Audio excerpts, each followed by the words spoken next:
It's over in 3 to 6 months, and there tends to be a relatively strong rebound, which again is what I think is starting to happen.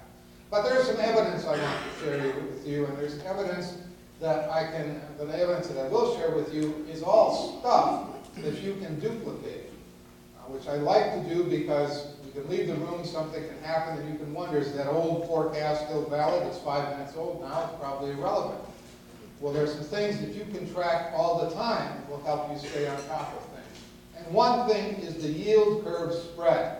You can go anywhere, newspapers, the Federal Reserve Bank of St. Louis, for example, and get the interest rate on a 10-year Treasury note, the interest rate on a T-bill. The difference between the two measures the yield curve spread shown in this particular chart. So you can track this yourself every day, every month, every quarter, to test whether what you're hearing on CNBC and elsewhere makes any sense. When the yield curve is very negative, when it's below zero, we have recessions. But what's relevant for today, when the yield curve is very positive, we have economic recoveries. And conceivably, relatively strong economic recoveries, even though no one is expecting much strength in recovery today. So this is something you can calculate. It's a fact in hand. It's a fundamental. The yield curve is telling us, as it's told us for decades, that the mindset about depression is wrong. The better times are coming. The Federal Reserve Bank of New York has done a favor for us in a way. They've taken a look at the spread, the yield curve spread, and they've converted that into the odds, into the probability that the United States will be in a recession, looking ahead 1 year. And when you look at this chart, which you can get for free from the New York Fed, from the Cleveland Fed, you can follow it yourself, you can track it in the future, is telling us that the odds of a recession this summer are zero, or so close to zero that only a PhD student in economics would care about the difference. So the yield curve is telling us to expect better times for the economy.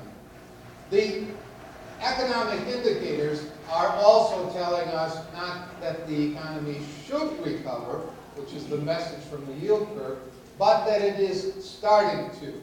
And I want to talk about just 2 or 3 economic indicators that have an advantage over all the thousands, hundreds of thousands of economic statistics you can follow, because they don't get revised, because they're available in real time. We don't have to wait for them.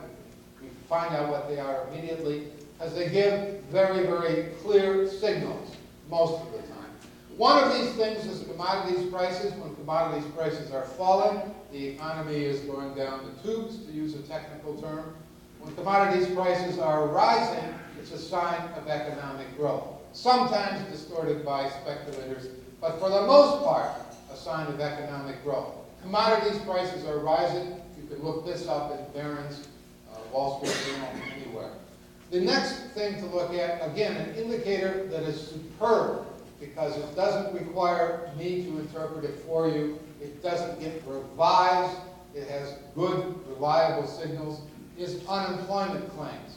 The number, the actual count of people who are fired or laid off and filed for unemployment for the first time. They have a tremendous incentive to do that, to keep their incomes coming in, and the government is actually able to count the number of applications very, very accurately, especially with computers. They don't mess this up too much. The rule here is when unemployment claims are rising, the economy is going down the tubes. When claims are falling, fewer people are being fired and laid off, the economy is turning around. One of the first pieces of evidence we ever get about economic improvement is a rise in unemployment claims. Now an indicator you would think some economists thought of one night while drinking scotch or ingesting some kind of mood-altering substance of some sort. Not that economists would ever do that. You make a ratio of the two. Who would think if we divide commodities prices by unemployment claims, who would even think of trying that? Well, when you try it, it does work. It becomes a super sensitive economic indicator just because of the way things work, because commodities prices and unemployment claims move in the opposite direction. So this number, this ratio, is starting to move upward. And if you had nothing else to watch about the economy, if you looked at the yield curve, commodities prices, and unemployment claims, you wouldn't have to turn on CNBC at all. Wouldn't that be a wonderful thing to have happen? You would never have to listen to an economist again. I took this same ratio and I just did a couple of things to it. If you want to know exactly what, contact me. You can find me on the internet. I'll explain to you in detail what I did here. But basically, I'm just looking at rates of change and momentum of that commodities claims ratio, just to show you that there's, in this next chart, a very big rebound in what this ratio is telling us. It's such a big rebound. A rebound of this sort doesn't get revised. So what this is saying is that the yield curve was right to tell us to expect an end to the recession. The economic momentum has shifted starting in March. It's not just today, it's not in the future. It's starting already. The increase in commodity prices, a decline in the rate of people being fired and laid off, the first step toward an end to the decline in GDP, an end to the decline in employment, and a shift to positive economic growth. So we're just about there. I'm going to stick with the broad level of economic activity, but I did want to talk just briefly about the housing sector where supposedly all of our problems started. There are two lines on that particular chart. If you can see the orange one represents the ratio of home prices to income.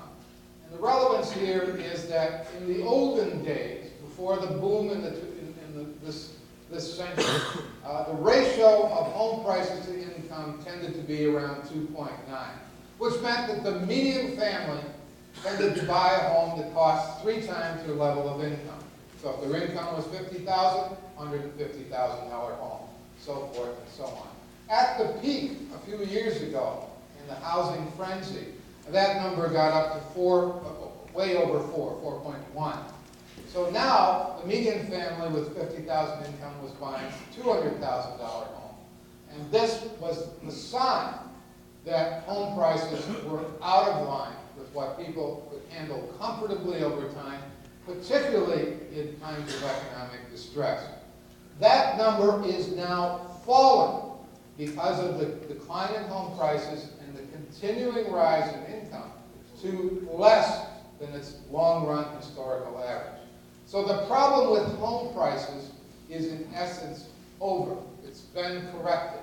Now we may be in a phase where people see, well, if it's going down so much, maybe it'll go down a little bit more, the opposite of what they did back in 2005.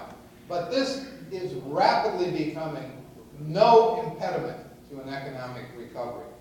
So I wanted to touch on that, and then lastly, to summarize, to look at things for the stock market. I do a lot of work in the stock market. And if you are a long-term investor, very rare breed these days, if your horizon is 3 to 5 years, not 3 to 5 minutes, stocks are cheap. You should go back in the market. You should buy.